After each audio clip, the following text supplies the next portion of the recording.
Without a doubt, one of the most consistent things I've seen with the most successful traders I've worked with is that they've had significant challenges in their trading, especially in the early stages.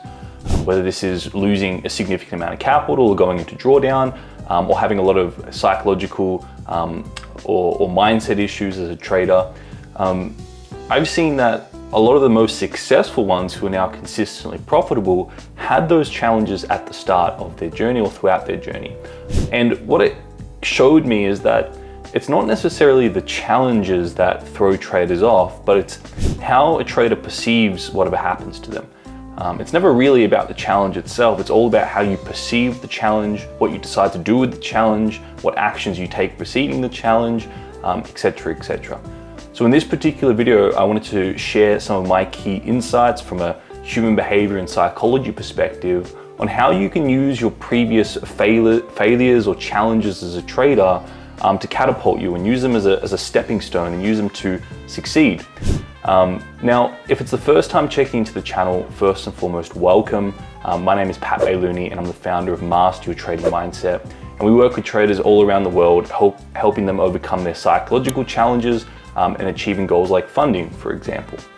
If you don't already have a copy of the free Bulletproof Your Mindset tool, jump in the description below and check that out. There are also links to the 12-week challenge and our free Discord group where you'll get a lot more information on trading mindset. So be sure to check those out. Now, when we talk about significant challenges as a trader, there are a few things that are popping to mind. My own previous experiences of losing funding or being in significant drawdown, also working with clients who lost significant amounts of money. And the key thing that pops up is that, well, the first principle I'd love to share is that it has nothing to do with the actual challenge. It has everything to do with how we perceive that particular challenge. Because I've seen challenges that have made or broken traders. And it's not the challenge itself that makes or breaks the trader. It's the way you perceive the challenge, and it's about what you do with that challenge that really makes or breaks the trader. So in this particular video, I want to share some key insights on what you can do if you are going through a particular challenge right now, or if you've experienced particular challenges in the past, to really help use those as fuel and use them to catapult your success as a trader. Without a doubt, one of the best questions that I know to ask yourself, and not only ask yourself, but sit down and with a piece of paper and a pen and do a real deep introspection to find the answers to this question, is you want to go back to the moment that you perceive was significantly challenging as a trader. And you want to ask yourself how that particular experience was a benefit and a service to you.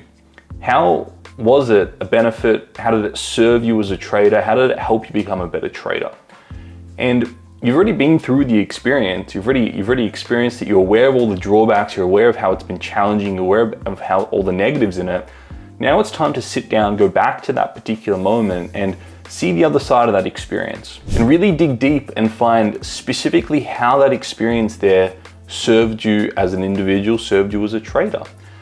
And I have a particular client in mind now that we did a particular exercise on, and we went back. One of the questions we asked was, how did losing that amount of money, I think it was like 60 or 50,000, how did that serve you as a trader? And very specific things popped up. You know, they strengthened a relationship with their family and close friends. They came to the realization at the end that they didn't have the proper structures, processes, and trading plans in place at that point in time. And they were susceptible to losing that money because they didn't have the proper processes, they didn't have the proper trading plan, they didn't have the proper mindset. So the benefit of losing is that all that came rushing to surface, and now they were aware of all the things they were lacking, or they now need to focus on. They had a greater awareness of what to focus on. And they were susceptible to losing that money, or they were susceptible to going through that particular challenge because they didn't have the proper things in place. And if you take that perspective, of, you know what, this isn't a challenging situation that's going to break me, but I'm going to go back and I'm going to learn everything I can from this experience, find how it served me, find how it was a benefit to me, and then use it as a way to develop as a trader. And the thought process goes from, I'm a victim of this experience, to this is actually helping me on my journey as a trader. This is on the way of me becoming, the consistently profitable trader I want to be? And it's that shift in perspective by asking that question that allows you to use your previous failures, your previous challenges as a way to pave the path to success as a trader. The other thing here that's really key and almost slightly contradictory is that traders are addicted to this idea of success, and they want to be consistently profitable, and they're addicted to that. And what I've seen consistently is that those who think they've made it and they think they're successful often attract humbling circumstances like significant drawdown, like significant losses, because they get complacent and they stop doing the things that got them there in the first place. So as well as learning from your previous failures and your lessons, I think it's really important to understand that the journey is never ending and you're never really successful. There's always a next level to it, and there's always more you can do, in a sense. And the reason I'm sharing this is because I think it's important for traders to realize that the moment they label them successful and they think they've made it, they're really on their way down, and they're going to stop doing the things that got them there in the first place. They're not going to be as teachable. They're not going to continue to learn and adapt and evolve with the market.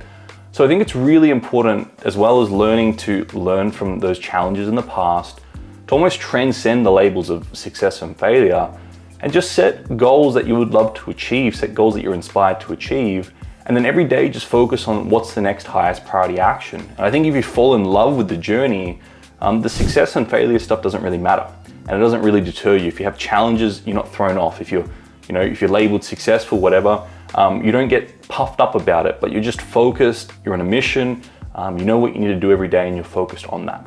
So go back to those previous challenges, find how they served you as a trader, find how they were catapults in your journey, shift the perspective from this was a terrible thing that I'm a victim of to this is a lesson I paid for. This is a lesson, this is me paying for my education, and really see what that education was. And I guarantee you that won't be a thing that continues to sting you in your journey.